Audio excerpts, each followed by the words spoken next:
కొమరం భీం ఆసిఫాబాద్ జిల్లా Kagaz Nagar municipal chairperson పీఠం మళ్లీ బీఆర్ఎస్ కే దక్కింది. చైర్పర్సన్ గా 19వ ward councillor Shaheen Sultana, vice chairman గా 15వ వార్డు కౌన్సిలర్ శామిశెట్టి రాజేందర్ ఏకగ్రీవంగా ఎన్నికయ్యారు.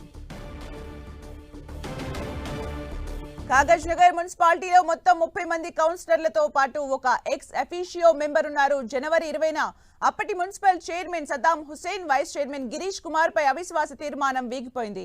దీంతో ఇవాళ కాగజ్ నగర్ ఆర్టీఓ సురేష్ కుమార్ అధ్యక్షతన నిర్వహించిన మున్సిపల్ సమావేశానికి 26 మంది కౌన్సిలర్లు హాజరయ్యారు. సభ్యులంతా చైర్పర్సన్ గా షాహీన్ సుల్తానా, వైస్ చైర్మన్ గా శామిశెట్టి రాజేందర్ కు మద్దతు తెలపడంతో ఏకగ్రీవంగా ఎన్నికయ్యారు. వీరు ప్రమాణ స్వీకారం కార్యక్రమాన్ని కూడా పూర్తి చేశారు.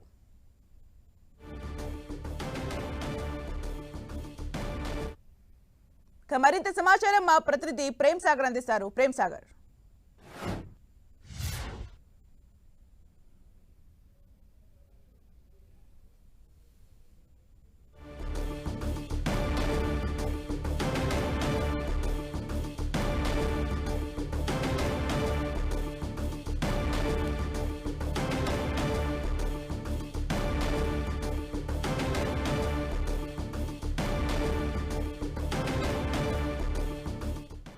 కొమరం భీం ఆసిఫాబాద్ జిల్లా కాగజ్ నగర్ మున్సిపల్ చైర్పర్సన్ పీఠం మళ్లీ బీఆర్ఎస్ కి దక్కింది. చైర్పర్సన్ గా 19వ ward councillor Shaheen Sultana, vice chairman గా 15వ వార్డు కౌన్సిలర్ శామిశెట్టి రాజేందర్ ఏకగ్రీవంగా ఎన్నికయ్యారు.